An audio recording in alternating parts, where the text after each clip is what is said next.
बार की बात है, एक गरीब इंसान अपनी गरीबी से बहुत परेशान था। अपनी गरीबी की वजह से वह अपने पत्नी व 2 बच्चों के परिवार को भी ठीक तरह से संभाल नहीं पा रहा था। उसके लिए अपने परिवार के लिए 2 टाइम का भोजन जुटा पाना भी मुश्किल हो रहा था। वह अपनी ऐसी जिंदगी से तंग आ चुका था।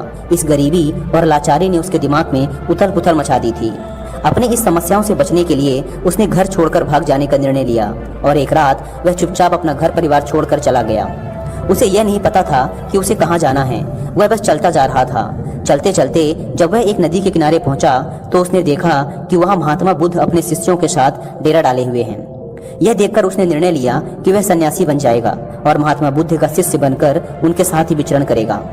यह निर्णय लेकर वह महात्मा बुद्ध के डेरे में जाता है और उनके चरणों में गिरकर बुद्ध से यह विनती करता है कि वो उसे अपना शिष्य बनाकर अपने साथ रख लें।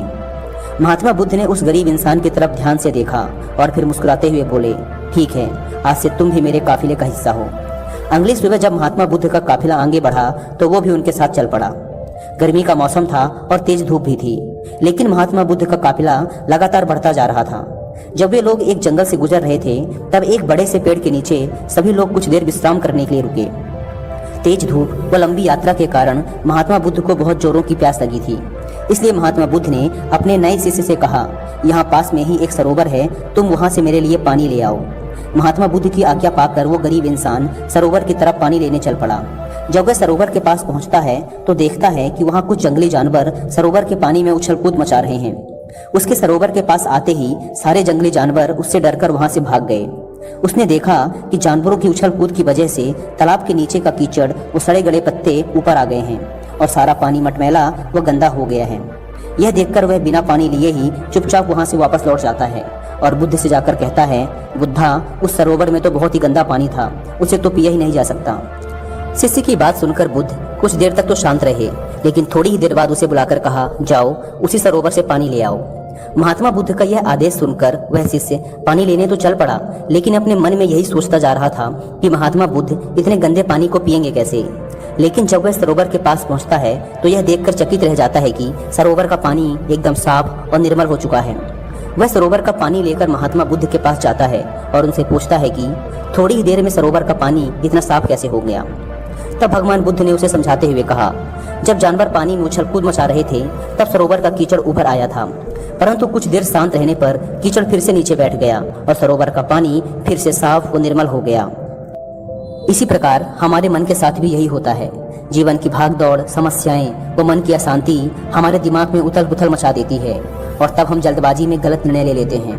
परंतु यदि कोई भी निर्णय लेने से पहले हम अपने दिमाग को शांत रखें और धैर्य के साथ बैठकर सोचें तो हमारे मन की वो उथल पुथल भी पानी के उस कीचड़ की तरह शांत हो जाती है और तब हम जो भी निर्णय लेते हैं वो हमेशा ही सही होता है। इसलिए बुरे समय में इंसान को कभी भी धीरज नहीं खोना चाहिए। महात्मा बुद्ध की यह बात उस इंसान को समझ में आ गई और जब वह शांति से बैठकर अपने द्वारा लिए गए निर्णय के बारे में सोचता है तो उसे एहसास होता है कि उसने घर छोड़कर गलत किया था। उसकी अनुपस्थिति में उसकी पत्नी व दोनों छोटे छोटे बच्चों को और भी बड़ी समस्याओं का सामना करना पड़ेगा। उसे अपने पति व पिता होने का दायित्व निभाना ही पड़ेगा। इसीलिए वो महात्मा बुद्ध से आज्ञा लेकर अपने घर वापस चला जाता है। दोस्तों, इस कहानी से हमने सीखा कि हमें कभी भी अपने निर्णय अशांत दिमाग व जल्दबाजी में नहीं लेना चाहिए, बल्कि दिमाग को शांत रखते हुए वो भविष्य के बारे में सोचकर। बौद्ध भिक्षुक और उनका शिष्य एक जंगल में कुटिया बनाकर रहा करते थे। बौद्ध भिक्षुक अब बूढ़े हो चुके थे और उनका शिष्य अभी जवान था। बूढ़े बौद्ध भिक्षुक एक बहुत ही बड़े ध्यानी व्यक्ति थे। जब वे ध्यान करने बैठते तो 2-2 दिनों तक ध्यान ही करते रहते। उन बूढ़े बौद्ध भिक्षुक के पास एक बहुत ही अनोखी शक्ति थी कि वो ध्यान की अवस्था में भविष्य को भी देख सकते थे। एक दिन जब वो ध्यान कर रहे थे तो उन्होंने देखा कि आज से 8वें दिन उनके उस युवा शिष्य की मृत्यु हो जाएगी। उन्होंने अपने शिष्य को अपने पास बुलाकर कहा, मैं तुम्हें अगले 7 दिनों की छुट्टी देता हूँ। तुम इन 7 दिनों के लिए अपने घर रहकर आ सकते हो। शिष्य ने खुशी से कहा, क्या यह सच है गुरुवर? गुरु ने कहा, हाँ, मेरा पिछले कई दिनों से अपने घर वालों से मिलने का मन भी कर रहा था। शिष्य ने मुस्कुराते हुए कहा। गुरु ने कहा, ठीक है, तो अब तुम जा सकते हो, लेकिन याद रहे 8वें दिन की शाम होने तक तुम्हें यहाँ वापस पहुँचना है। शिष्य ने हाँ में सर हिलाते हुए कहा, ठीक है गुरुवर, मैं पहुँच जाऊँगा, लेकिन आप अपना ख्याल रखिएगा। अब आप बूढ़े हो चुके हैं, इसलिए आश्रम का कोई भी काम हो उसे मेरे लिए छोड़ देना, मैं वापस आते ही उसे कर दूंगा। इसके बाद शिष्य गुरु का आशीर्वाद लेकर पहाड़ी से नीचे उतर गया, बिना यह देखे कि गुरु की आंखों में अपने शिष्य को खोने का दर्द था। शिष्य के गांव के रास्ते पर एक नदी पड़ती थी। उस नदी के किनारे चींटियों का एक हिल था, जहां लाखों चींटियां थी। उनमें से कुछ चींटियां लगातार हिल के अंदर जा रही थी और कुछ बाहर आ रही थी, जिसमें से कुछ चींटियां एक दूसरे से टकरा जाती और फिर अपना रास्ता बदल लेती। यह सब देख उस शिष्य को बड़ा आनंद आ रहा था। वह कुछ देर तक वहीं खड़ा होकर उन चींटियों को देखता रहा। फिर अचानक उसका ध्यान नदी की तरफ गया। उसने देखा कि नदी का पानी धीरे धीरे बढ़ रहा है, जिससे उठने वाली लहरें चींटियों के हिल के पास तक पहुंच सकती हैं, जिसके वजह से ये लाखों चींटियां बेवजह मारी जाएंगी। यह सोच उसने तुरंत ही अपने ऊपर के कपड़े उतारे और उसमें मिट्टी भरकर चींटियों के हिल के चारों तरफ एक घेरा सा बना दिया। साथ ही उसने बड़े ही कलात्मक तरीके से मिट्टी को काटकर एक छोटी सी नाली बना दी, ताकि लहरों से आने वाला पानी नाली के माध्यम से वापस नदी में चला जाए। इसके बाद वह नदी पार कर अपने घर चला गया। घर पहुंचने के बाद उसके 8 दिन कब बीत गए उसे पता ही नहीं चला। 8वें दिन उसे याद आया कि आज शाम तक तो गुरु ने आश्रम में वापस लौटने का आदेश दिया था। उसने उस रात ही अगली सुबह आश्रम के लिए निकलने हेतु सारी तैयारी कर ली थी। सुबह होते ही वह आश्रम के लिए निकल पड़ा। उसे उम्मीद थी कि वो शाम होने से पहले आश्रम वापस पहुंच जाएगा। शाम हो चुकी थी। यहाँ गुरु आश्रम में बैठे बैठे यह सोच रहे थे कि आज तो 9वां दिन है। अब तक तो मेरा शिष्य इस दुनिया को छोड़ चुका होगा। वो इस बात से काफी दुखी थे कि वो मरने से पहले आखिरी बार अपने शिष्य को देख ना सके। गुरु बैठे हुए ये सब सोच ही रहे थे कि उन्हें दूर से एक इंसान आता हुआ दिखाई दिया। उन्होंने ध्यान से देखा तो चौंक गए। अरे, ये तो मेरा शिष्य है। गुरु ने दौड़कर शिष्य को गले से लगा लिया, लेकिन वो इस बात से अचंभित भी थे कि 8 दिन बीत जाने के बाद भी अब तक वो शिष्य जिंदा कैसे हैं। गुरु ने शिष्य से कहा कि यहाँ से जाने के बाद तुमने जो कुछ भी किया है मुझे बताओ। तब शिष्य ने चींटियों वाली कहानी गुरु को सुनाई। कहानी सुनते ही गुरु को यह समझते देर न लगी कि शिष्य ने लाखों चींटियों की जान बचाई थी और उसके इसी कर्म का परिणाम है कि शिष्य को एक लंबा और खुशहाली भरा जीवन प्राप्त हुआ है। कहानी सुनने के बाद गुरु के मुंह से अनायास ही निकल गया कि कर्मा लौट कर जरूर आते हैं। शिष्य को गुरु की इस बात का मतलब समझ नहीं आया, लेकिन उसने पूछा भी नहीं और चुपचाप अपने आश्रम के कामों में लग गया। अगर हम अपनी जिंदगी में देखें तो इसे खुशी खुशी जीने का सबसे आसान तरीका है कि हम अच्छे कर्म करते रहें। इस कहानी की तरह यह जरूरी नहीं कि अच्छे कर्म हमारी उम्र को लंबा ही करेंगे, लेकिन इस बात की गारंटी है कि अच्छे कर्म हमारी जिंदगी में आने वाली दुख और परेशानियों को कम जरूर कर देंगे।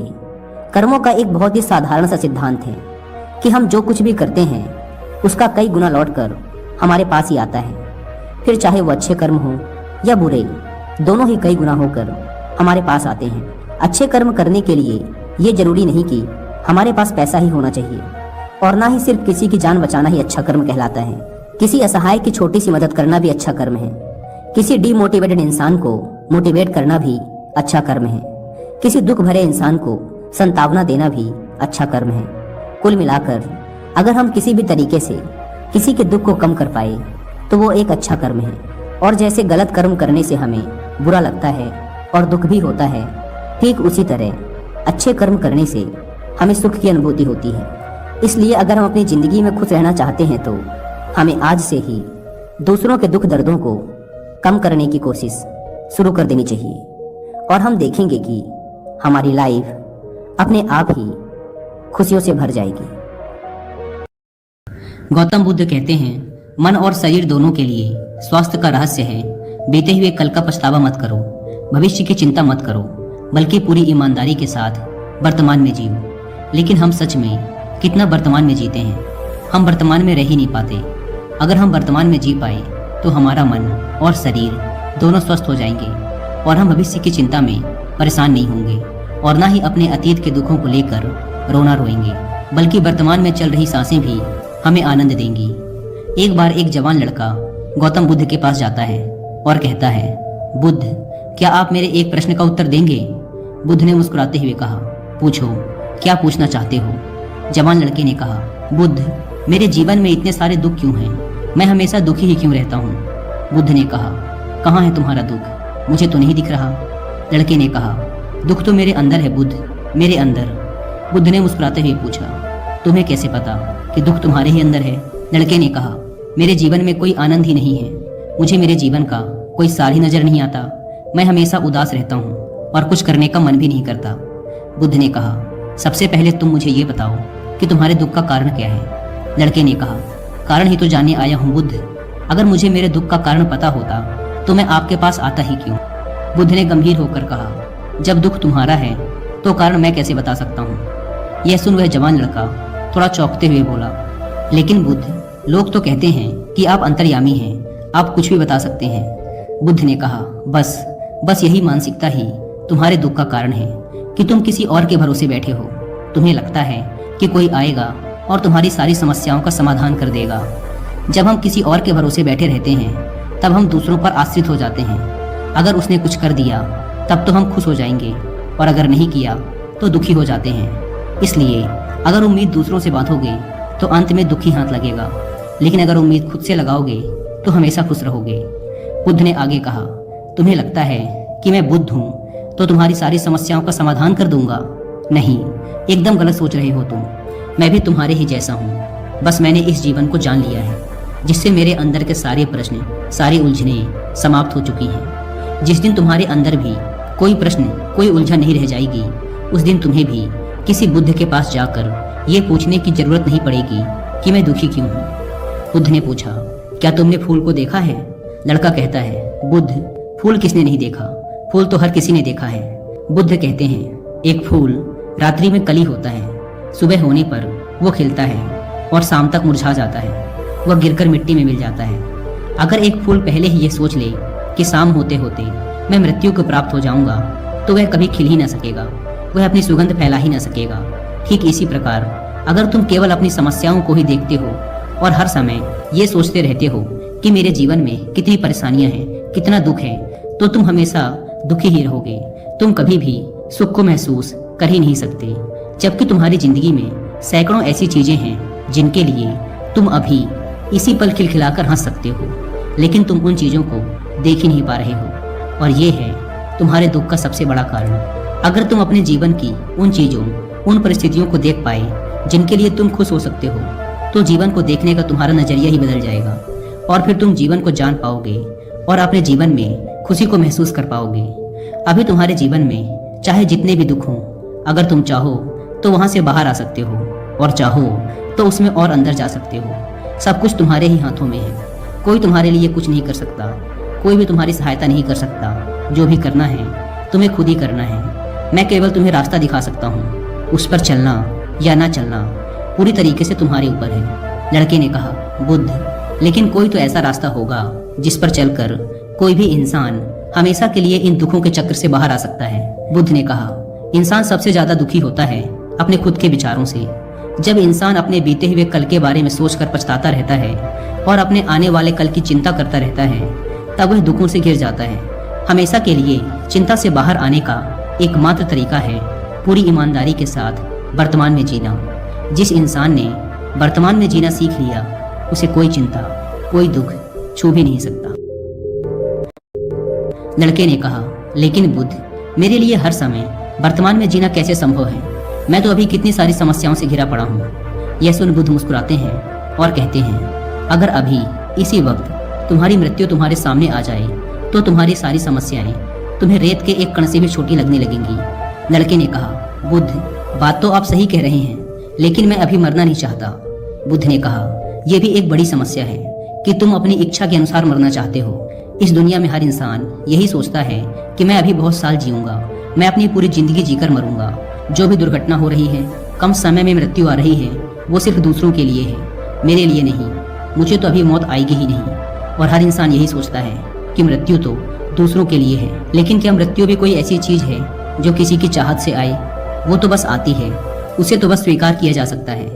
अगर हर इंसान ये स्वीकार कर ले कि वो अभी इसी वक्त भी मर सकता है, तो उसके जीवन की आलस्य, दुख, चिंता, परेशानियां सब खत्म हो जाएंगी। क्योंकि जो इंसान ये मान लेता है कि उसे कभी भी मौत आ सकती है, तो फिर वो अपने अमूल्य जीवन का एक भी पल व्यर्थ में चिंता करने व पश्चाताप करने में नहीं बिताता।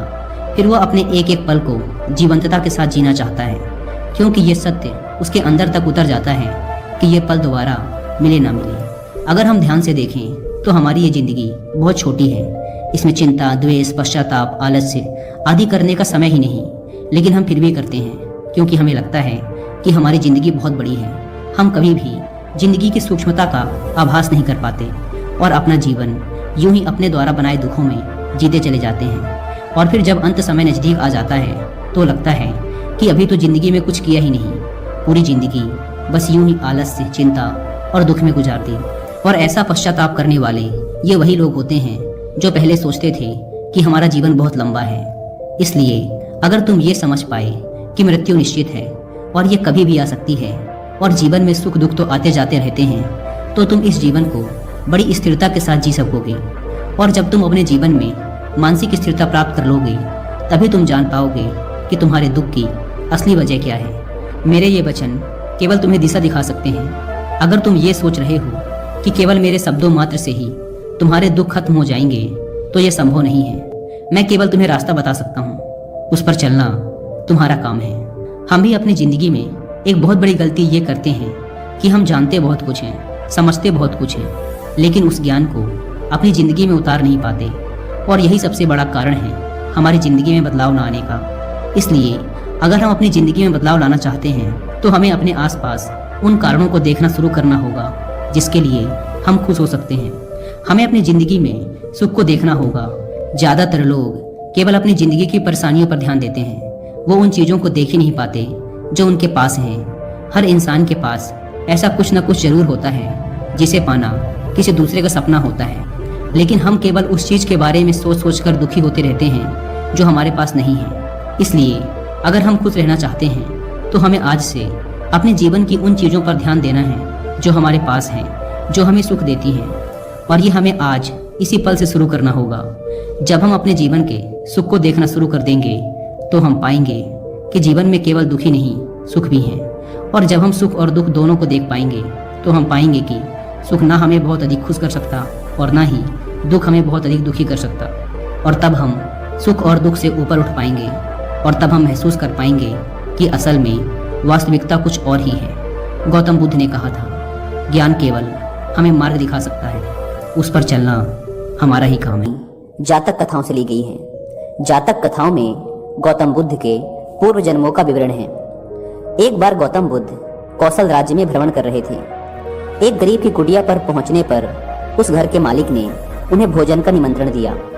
भोजन करने के पश्चात गौतम बुद्ध कुटिया के पास वाले बगीचे में टहलने लगे। अचानक उनकी नजर एक ऐसे स्थान पर पड़ी जहां ना तो कोई पेड़ था और ना ही किसी तरह की घास ही उगी थी। पूछने पर माली ने बताया कि जब पेड़ लगाए जा रहे थे तब एक मूर्ख बालक ने पेड़ों को उखाड़ उखाड़ कर उनकी जड़ें नाप नाप कर पानी दिया था, जिससे सब पेड़ खत्म हो गए थे।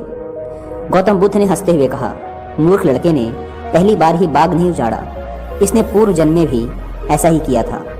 उन माली और घर के मालिक के पूछने पर गौतम बुद्ध ने उस लड़के के पूर्व जन्म की कथा सुनाई कि काशी के राजा बृहदत्त के राज्य में एक बार नगर में बड़ा उत्सव हो रहा था। राजा के माली की भी इच्छा हुई कि वह भी नगर में जाकर उत्सव देखे, लेकिन उस पर पेड़ों को पानी देने का उत्तरदायित्व था। माली दुर्लभ और सुंदर पेड़ों तथा लताओं से भरे बगीचे की रोज देखभाल किया करता था। उसके ना रहने पर बगीचे और पेड़ पौधों की देखभाल कौन करेगा, इसका विचार करने पर उसे अपने बंदर मित्र का ध्यान हो आया। वह बंदर बगीचे में रहने वाले बंदरों का सरदार था। किसी तरह एक बार माली की बंदरों के सरदार से दोस्ती हो गई थी।